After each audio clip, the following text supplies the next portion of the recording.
Another week, another school shooting. We'll tell you what a Second Amendment expert has to say. As the opioid crisis worsens across the country, MUPD is taking action to protect students. Mondays are tough for everyone, but members of Greek life know how to strike down the Monday blues. And as the end of the semester approaches, MUSG is considering changes to your course evaluations. All this and more on Marquette Now.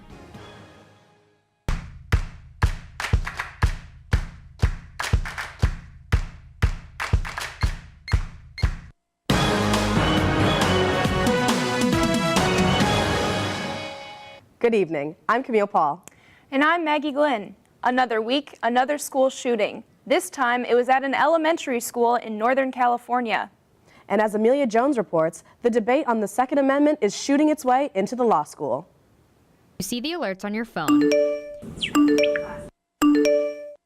You go online, and then with the rest of the world, you watch the grim details of the latest attack unfold. This month, a gunman killed 25 people at a rural church in Sutherland Springs, Texas. This happening just over a month after 58 people were murdered and more than 500 wounded in the Las Vegas shooting. And the most recent attack in Northern California, where a gunman went to multiple shooting locations and killed 5 people. All of these events have sparked a conversation about the U.S. Second Amendment. The exact words of the Second Amendment read, "A well-regulated militia being necessary to the security of a free state, the right of the people to keep and bear arms shall not be infringed." Hannah Shearer spends her days interpreting those words. As a Second Amendment specialist for the Gifford Center for Gun Prevention, she works on enacting life-saving and smart gun laws. The Second Amendment isn't being treated like other constitutional rights. Trump has made it perfectly clear that in his personal views and in his judicial appointments, he's going to support a very expansive view of the Second Amendment. And Shearer says the discrepancy on the Second Amendment is long from over. Second Amendment rights do sometimes have to be considered in context with people's right not to be shot or risk being shot when they're going out in public. And some of the litigation positions the gun rights groups are taking really argues that they not only have a right to carry a weapon wherever they want, but also to use it. And so they're really trying to push the limits of what is lawful self-defense. And at a certain point, that's going to just come into conflict with people's rights to have safety and bodily security. In the Marquette Law School, Amelia Jones, Marquette Wire News. In the last year, the state of Wisconsin passed stricter gun control laws, but there still is no background check necessary on private sales of firearms. The Mark apartment building is facing trouble after overselling their units. Marquette's Assistant Director of University Apartments say the 3-bedroom, 1.5 bathroom units were not oversold by the university, but rather the Mark's previous ownership. Part of the master plan for Marquette University is to become a Hispanic-serving institution, but they won't be the first in Wisconsin. Alverno College has just received that designation from the federal government. 27% of the graduate students at the college have identified as Hispanic. The designation is given to universities with a 25% Hispanic identifying population. With the opioid crisis getting so much attention, MUPD is doing something to help ease students' minds. Phil Panarski has more. Most police departments are going to something like this. MUPD has just announced the implementation of a new practice on campus in hopes to protect the lives of students. It's something just to allow people a safe way to dispose of prescription drugs. Due to the large number of opioid-related deaths across the country, Marquette has teamed up with Dose of Reality, a program to eliminate the availability of painkillers to those who do not need them. This partnership, in the words of Lieutenant Joe Irwin, is giving people who have the drugs that, they're not using them anymore. They had an injury, they're past it now, they have some leftover medication. It's allowing them to dispose of it, in a safe way so nobody else gets their hands on it. How many people do you know have a crystal skull in their office? Dr. Brian Peterson, Milwaukee County's chief medical examiner, thinks that in order to decrease the number of overdoses, the important thing is to get them out of the reach of those looking to abuse them. Well, the number that you conventionally see is that of people that are currently opioid addicts, some 80% got their start with prescription meds that they either took, bought, or stole from somebody else. But will this completely solve the epidemic? But we're talking about a long-term ripple. We may see fewer deaths because of actual medication, but we're going to see more and increasing deaths due to illegitimate things like heroin and fentanyl. That's what we've been seeing this year, and I see that continuing into the future. Put it this way, I think probably being an opioid addict is kind of like being an alcoholic. You have to actually try the substance before you find out that you're going to be an addict. So you could be an alcoholic, but if you've never had a drink, you're not going to know. Despite Peterson's claim, MUPD is going to do all it can to help. Anything to try to curb the availability of opioid-based drugs, you know, getting out into the hands of people that shouldn't have them, I think that's a good thing. In Milwaukee, I'm Phil Pinarski, Marquette Wire News. MUPD is encouraging all students, as well as Milwaukeeans living near campus, to take full advantage of the Dropbox. A new form for students to give feedback on professors is being considered by MUSG. Since spring 2016, the University Committee of Teaching has been considering implementing an idea of a student rating instruction system. If implemented, these new surveys could impact professors' professional standings. The annual O'Brien Fellowship Conference occurred last Thursday, focusing on Pulitzer Prize winner Mark Johnson's series, Outbreak. The conference explores diseases that jump from animals to humans. The fellowship began in 2013 and allows journalists to take their journalism to the next level, according to interim director Dave Almhofer. With Marquette's proximity to the city, the university has become a hotspot for the homeless. Instead of the traditional responses, MUPD has chosen a new way to enact change. Khalik Satar El has the story. I'm one of the officers that's least likely to... To someone on the street, a police car patrolling an area usually means bad news. And they were together as of a while. Comes by, they might think I'm doing radar, they might think I'm doing traffic, but really I'm working on a report. Sitting here working on a report, but I'm very visible, and I slow people down. A police car will slow people down. But sometimes the police have a different motive.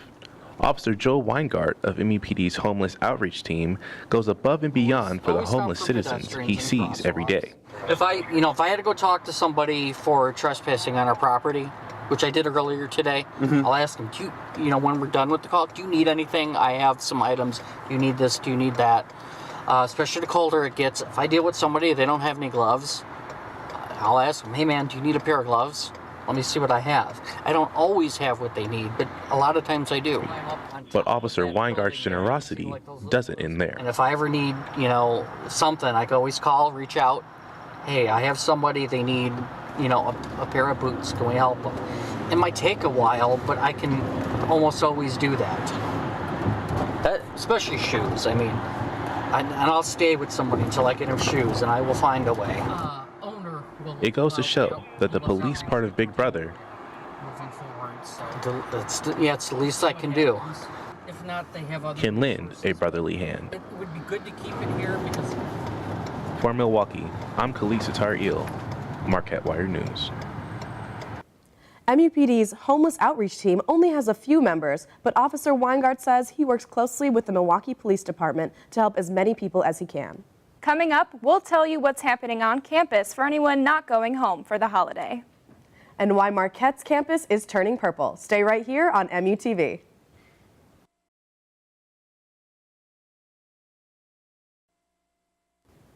Welcome back to Marquette Now. Marquette is honoring those who served, and as Tyler Durrett reports, Veterans Day ceremonies can raise awareness for the ROTC on campus. Forward, march, left, left, left, right, left, left. Marquette honored Lieutenant Richard Fox last Friday. He graduated Marquette's class of 1967 and was killed in the Vietnam War 1 year later. What does the life of a student preparing to enter the military look like before they achieve veteran status? Sophomore Paul Rosemark is in the NROTC program. Let's say for Monday, for me that would be waking up around 4:45, and then I have to go to workouts, and then I have about 17 credits this semester. He walks us through his not-so-typical schedule as an engineering student. essentially we'll have a naval science minor, so it's extra credits on top of our course load right now. So you definitely have to be driven and know that you want to do this. With early mornings and plenty of homework, Paul says time management is key. Sometimes it's hard, but I guess naps help if you need them. School, academics, Navy, it's a lot at times, but I'd say it's definitely worth it. Paul says academics always come first. That will eventually lead into my naval career, whether I go aviation or with my engineering degree, I could possibly go nuke on a submarine. Most Marquette students are not too familiar with the ROTC program. I really don't know that much about ROTC here at Marquette. Sometimes when you walk around campus in your uniform, you get like questions or people are curious about it, so I definitely feel like the university supports it. Paul initially went into the program because he was inspired by some of his veteran relatives. He thinks it's important to honor those who have served in the past. They gave us, the freedoms that we have today, and some people, I guess, take those for granted, so just take a moment to think about the sacrifices they gave. In Milwaukee, I'm Tyler Durrett, Marquette Wire News. Some positions offered to ROTC members require even more academics after graduation. You might be seeing purple on campus tomorrow. In honor of World Pancreatic Cancer Day, MUSG will be passing out purple ribbons under the Rayner Memorial Bridge. They are also urging students and staff to wear purple to help raise awareness of this disease that is diagnosed daily to 145 people. There will also be an interfaith prayer vigil at 6 p.m. in West Town Square. Students who plan to stay on campus over Thanksgiving break don't have to go without a traditional Thanksgiving dinner. On Thursday, November 23rd, from 11:30 a.m. to 1 p.m., Cobean Dining Hall will host Thanksgiving dinner. Tickets for this event can be picked up in AMU room 236. If interested in volunteering for this event, contact Ann Hilbert for more information on how to help. With finals quickly approaching, students can start to feel the pressure of exam season. I found out one way some students keep their spirits up on Monday nights is in the annex. Hi. Oh, you're next to us. Alpha Omega Epsilon. Shoe size? 8, please. Most students are eager to avoid the dread and stress that comes with a Monday. Both of you? All right, it'll be $14, paying with a card. Go ahead and swipe. But for $7, the annex offers an escape with 9 pins and unique footwear. We play for cash, we play for keeps. You lose on Monday, you pay for drinks on Friday. It's not all friendly competition, though. Every Monday at 9 p.m., the Annex hosts the Greek Bowling League, a bowling competition between sororities and fraternities on campus. It gives you an excuse to come have a couple beers and bowl a little bit on a Monday night, so distracts me from some of the stressors. If you're on a budget, though, the Annex does offer special rates depending on the day. But I know that there's like one night that's like cheaper bowling, like $5 bowling or something like that. So, a lot of kids do that. It gets pretty packed. You have to like come early if you want to get a lane. Whether it's healthy competition or just plain fun, the Annex is the spot to be on Monday nights. I have it like on my resume now, literally. I'm like super into the bowling now, and my mom thinks it's hilarious. But it's definitely added to that, and I've definitely made a lot of friends that I would probably have never met. Like a lot of the engineers I probably would have never met, or like some of the business students. I'm a comm student, so you get to meet a lot of people from different majors. And even in my sorority, I got to meet a few new people that I didn't know before. So. At the Annex, I'm Camille Paul, Marquette Wire News. Search the Annex Bowling Center on marquette.edu for more information on hours and prices throughout the week. When we return, Grace Terry has your Marquette Sports Report. And Amelia Jones has another installment of Down to the Wire. Stay right here on MUTV. Welcome back to Marquette Now. I'm Grace Terry here with your Marquette Sports Update. Marquette Basketball played number 20 ranked Purdue last night at the Bradley Center. And they may have lost, but it was a big night for Golden Eagle Andrew Rousley, who had 25 points, 3 rebounds, 6 assists. Here's Dean Bibbins with the full recap. Howard and Andrew Rousey combining for 49 points on the night. Isaac Haas and number 19 Purdue took down the Golden Eagles 86-71 on Tuesday night. The first half was an adventurous one for both teams as they combined to score just 62 points. Purdue's big man Isaac Haas led the way with 8 points for the Boilermakers despite playing just 8 minutes due to foul trouble. The Golden Eagles ended the half on an 11-2 scoring run, fueled by 7 points from the sophomore Howard. Andrew Rousey had a chance to tie the game at 32, but Carson Edwards came up with a huge rejection to keep the Boilermakers lead at 2 heading into the break. In the second half, Haas picked up his play for Purdue, scoring 4 straight baskets in the first 2 minutes and 29 seconds. He finished with a team-high 22 points. And Marcus Howard didn't let the Golden Eagles go down without a fight. He answered Purdue's 9-1 run to open the second half with 2 threes of his own. Marquette came back from a deficit of 10 points or more in this game twice, but was never able to regain the lead in the second half. I mean, all I really care about is that we lost the game. I mean, it doesn't really matter what I do as long as we lose. I mean, I'm not really happy with whatever I come out with, but I just want to win. I mean, we have a team full of guys that just want to win. I mean, things weren't clicking tonight, so we definitely just have to get back to work, come tomorrow, and regroup because we have a really tough schedule coming forward. So definitely just have to regroup and get back from there. You know, when we run at a kid like that, we don't obstruct his vision at all when you're Redding, and he's a really good passer. And so when we did that, they end up getting threes. So it's, you know, definitely coming into the game, we thought it was a pick your poison game. They're really good. You know, they know who they are. The Golden Eagles will travel to Hawaii for the Maui Invitational, where they will take on VCU Monday afternoon. Reporting live from the Bradley Center, I'm Dean Bibbins, Marquette Wire Sports. The women's team is off to a similar start, losing their season opener to the University of New Mexico to 88-87. The Golden Eagles are looking forward to avenging their loss next game against Loyola Maryland, November 19th at the Al McGuire Center. And you'll have to catch the men's team on TV over Thanksgiving break as they head to Maui Jamaui Invitational in Hawaii. They start the Invitational game against Virginia Commonwealth University. That's all for tonight's Marquette Sports Update. Stay tuned for another Down to the Wire with Amelia Jones.